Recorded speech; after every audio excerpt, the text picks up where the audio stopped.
Roger that, real sweet. They're on top of us! We can't stay here!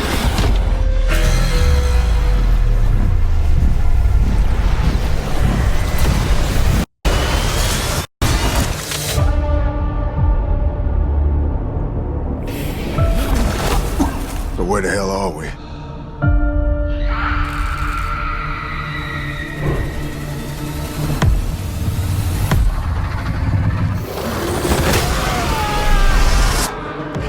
Say we get out of here right now.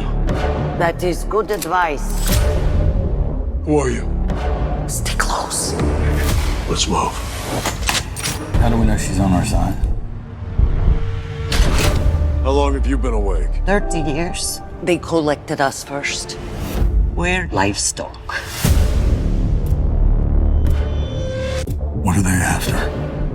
They're hungry. She's kidding, right?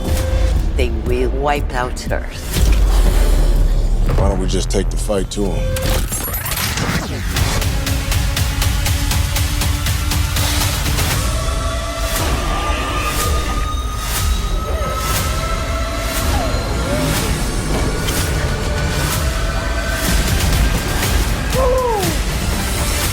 All right, I'll admit it. I like her.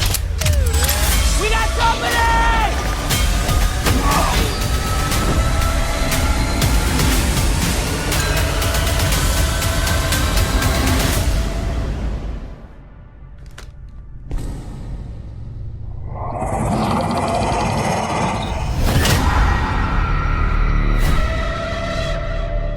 So welcome back to the SWAU official channel. I'm Bryan, your host, and this is a conversation with the stars series. And what a bunch of great guys we've got for you this week.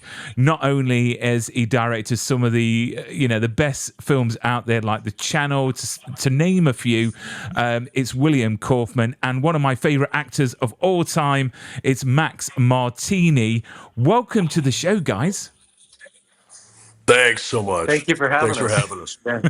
And you're here to talk about Osiris that comes out on the 25th of July everywhere.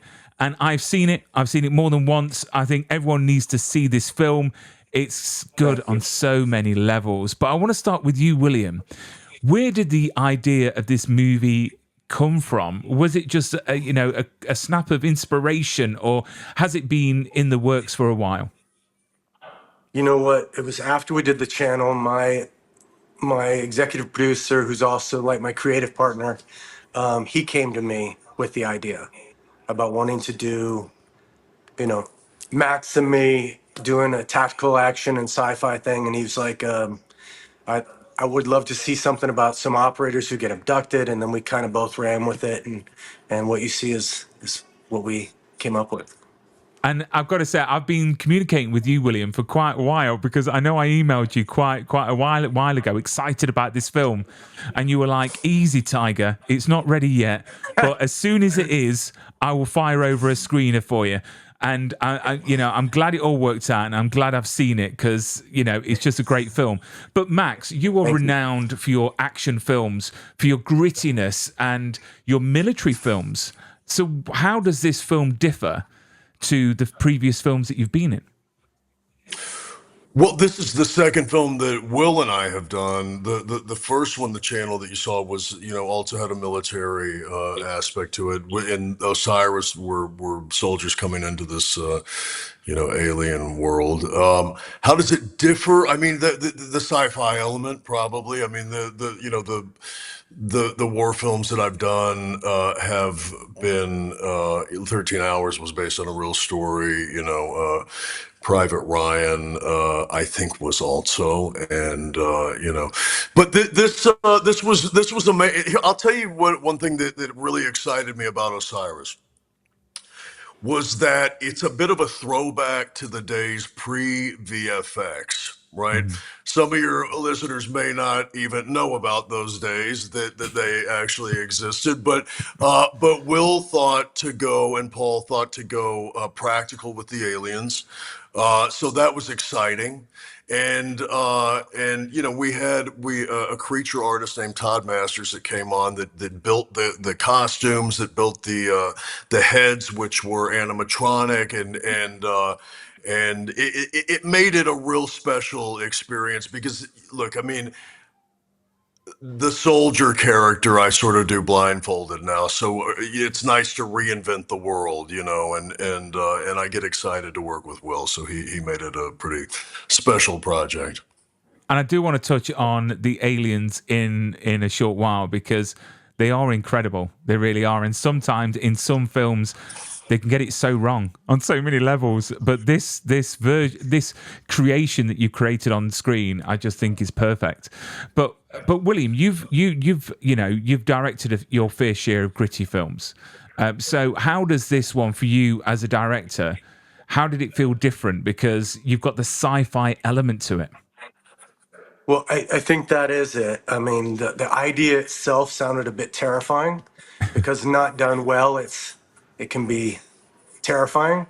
And but we had such an amazing team, and what I think made this film so special too was our cast. We have a pretty small cast, right, Max?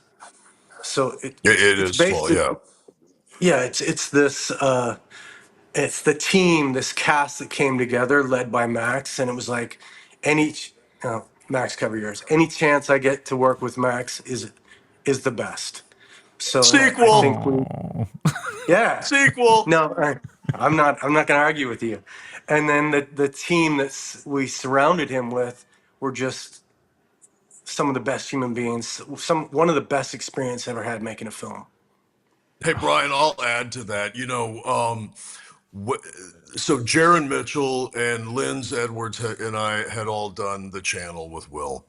Michael Irby and I did the unit together for 4 years. LaMonica Garrett and I are currently on Lioness for Taylor Sheridan. So the cast knew each other, you know, and this is something that Will and I had talked about early on was, you know, one of the things that was so great about 13 Hours was that Michael Bay cast men in these roles, you know, and Will did the same, which makes this movie all the more believable and all the more successful because it's you really have guys that you buy on a long gun, you know, you buy in the military, they're all badasses, you know, and we came in with a pre-existing camaraderie, having all worked together, you know. So I think that translates on screen, and it's kind of one of the things that Will does brilliantly is that he creates these little film families that you know that come in with some history and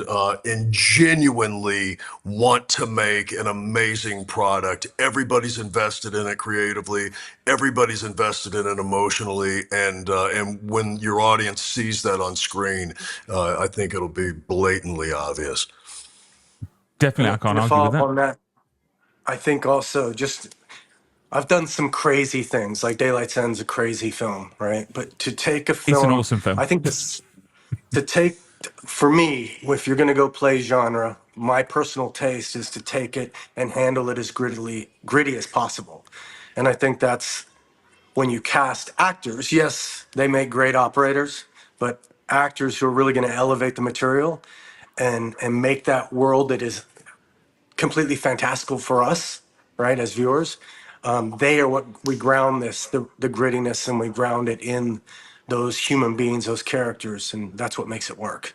That's And talking about operators, I read that you did a boot camp with a SEAL team operator to help with the authenticity of it.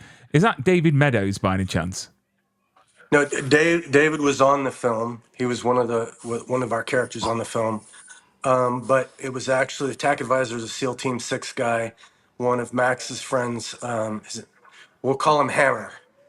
So Hammer came on and he ran the boys for about 2 weeks through all the CQB and all the tact action and everything, and it was great. I mean, Max, how did that go? Because you're not shy to holding guns and giving that authentic performance, across. So how was boot camp? Who was the one that was flagging? Who was the one that was excelling? Tell us all the secrets. Well, I mean, I've done a lot of boot camps, and I'm also one of these actors that train.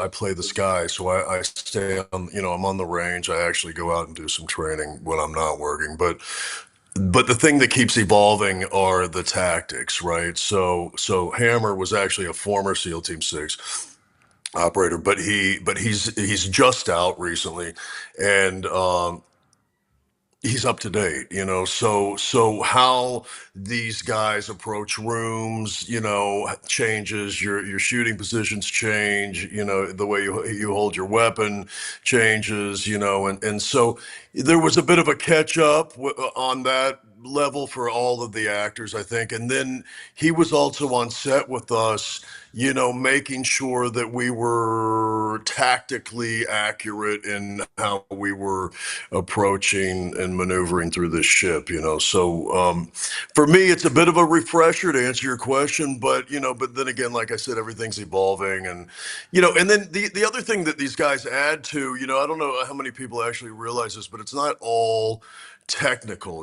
There's also, um, there's a sense of humor that the military has. There's that camaraderie that I was talking about. There's, what do you do? This is something that Will does in his films, is like exploring the lull in combat, right? This is where you actually need actors, is that, you need guys to fill that space. And that space is important, It's one of the things that I loved about the channel, was that it was an action movie, but it really dove deeply into the relationship between these two brothers, and there was some character development there. And so as an actor, you get to sink your teeth into that. And Osiris has those moments where you see who these guys are, And with this film, it is a lot of high octane action, and then there's a lot of emotional storytelling. So, Will, how did you?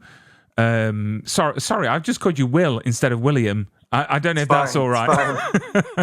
But how do you balance that? How difficult is that to balance? It's casting, because the cast elevates the material that's on the page. And so when you surround you, and I think that's the secret of anyone's success, is you surround yourself with incredibly talented people that can do things you can't do. They can do things better than you can do. And that goes across the board, and the cast, the crew, all of it. So I think for me, it's just you cast appropriately. You're not, as a director, you're pointing and grounding the story. But if you do it right, you're going to have people like Max and the rest of the cast that are just going to make what's on the page better. So I think that's the thing, is just kind of, and our editor, who also happens to be my daughter, Sarah Kaufman, who's amazing. Having all these people that have that creative touch, and we felt strongly that if we don't invest in the characters, if we don't care about these characters, then it's just a stunt show. So trying to make sure that we have, which is challenging when you have a movie which is running for your lives, but to try and make sure that we were able to show the heart of the story, the heart of these men and our women. And So it's there's great. no damsels in distress on this movie, for sure. No, there isn't.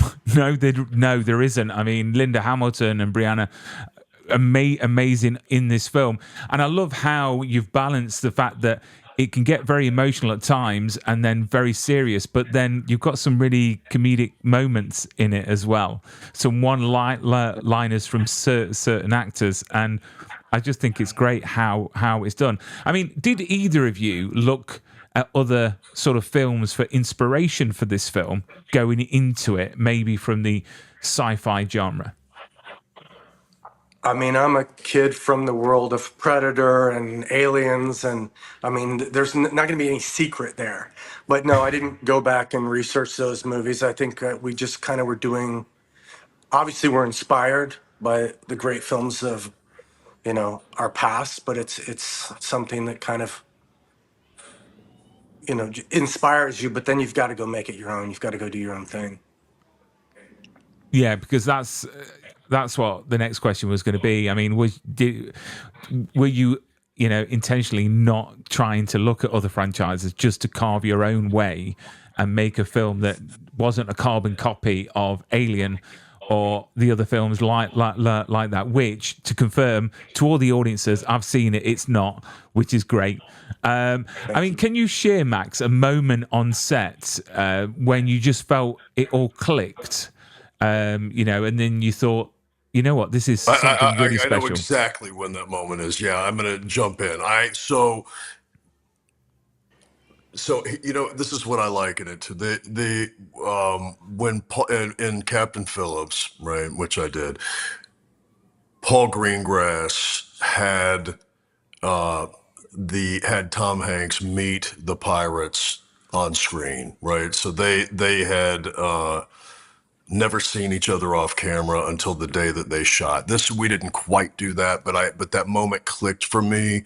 You talked about not referencing other films, not using other films as inspiration, which I'm always hesitant to start digging into other people's films and performances before one, because I don't want to subconsciously come in with decisions that other people have made, and I want mine to be organic. So, but when I saw the aliens, it all clicked for me. When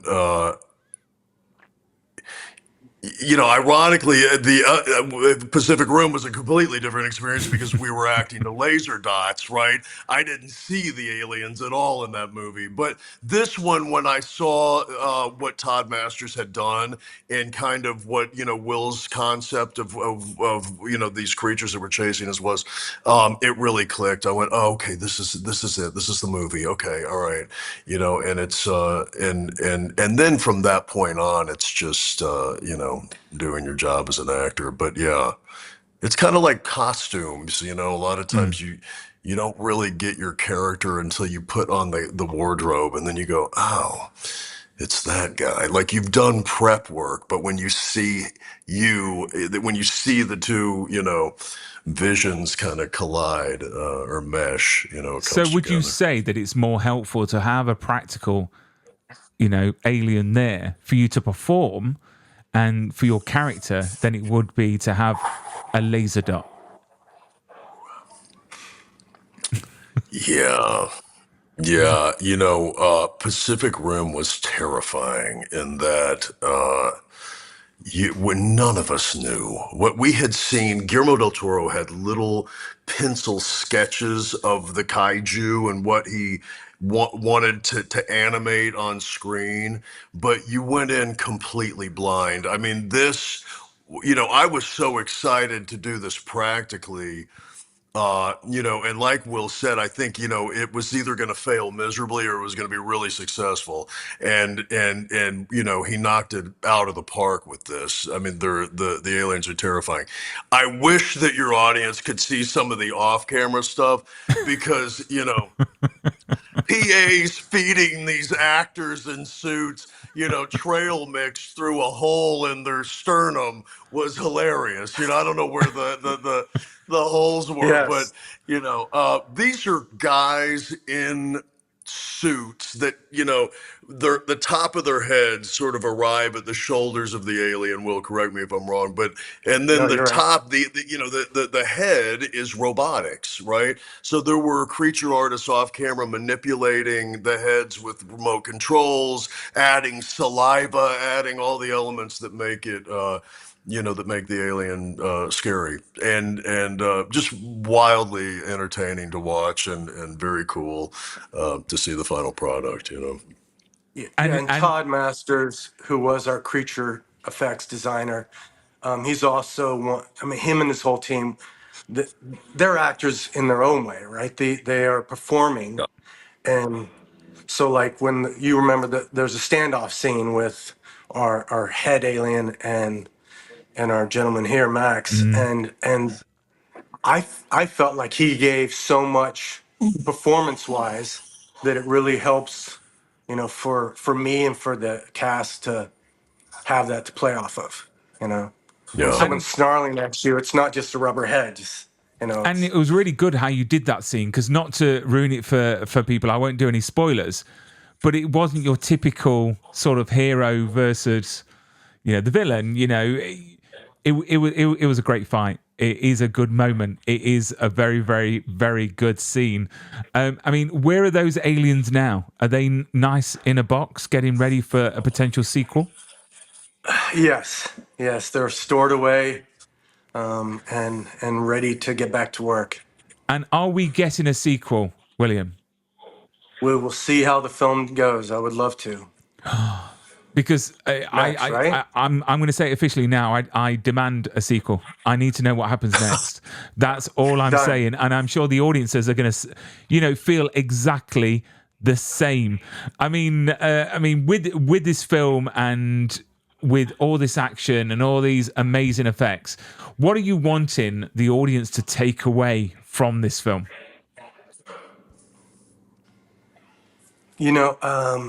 I want them to be able to go on this adventure. I want them to kind of the little boy in me going to go watch these movies and have them be taken away to another world, and just kind of go on this adventure and have an amazing time, be terrified, be thrilled, all of it, and really kind of This escape is into this is a something. this is such a good time, such a great experience. This is like just pure entertainment. It's Yeah, sweetheart. Get yourself a glass of Chardonnay. Kids, crack daddy a beer. I'm making popcorn. Let's watch Osiris. right. That's the movie. Exactly. 100%. Oh, and what a great cast. LaMonica Garat, everyone, including Linda Hamilton, which is like sci-fi royalty. What was she like to have on set? What did she bring to the table that really surprised you? I mean, first off, she's just fantastic to work with. She's one of the sweetest human beings there is. And she lives here in New Orleans, where I live. And so it was a short stroll for her to come to set. And I just think,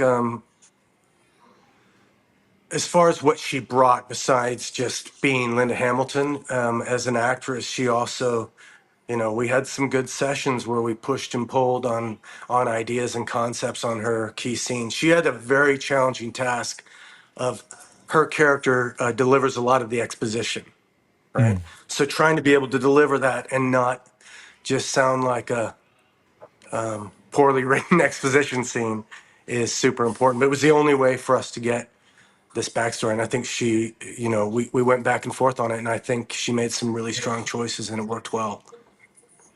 Excellent. And Max, what was she like to work opposite? Oh, she was great. She was so excited to be there and bring it to life and just her enthusiasm was infectious and she's very down to earth and very real and it's nice when you get someone with that kind of name value that shows up to set and cares and like I said is invested. Get out of it, name value. It's Max Martini. That's what it's Yeah, but about. it's Do you know what I mean? Hamilton, I know.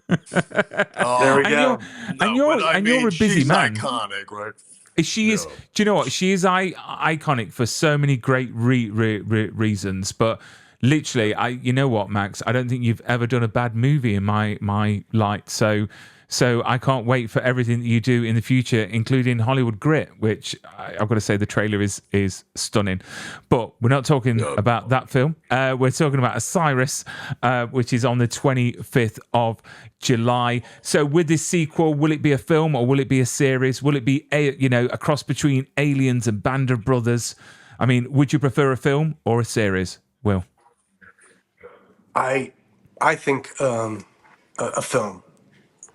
We shall see. So How basically, about you, the way to Max? get a sequel is for everyone Definitely to a film. watch this film stream it, tell your friends. I'm going to put out a review, and I'm going to promote the hell out of it, because you know what? Every now and again, I come across some amazing films, and I think that with the plethora of content out there, I think that we lose sight of these hidden gems and these great movies. And I think that when we see these, we should sing from the roofs, because we go out of our way to complain and to criticize.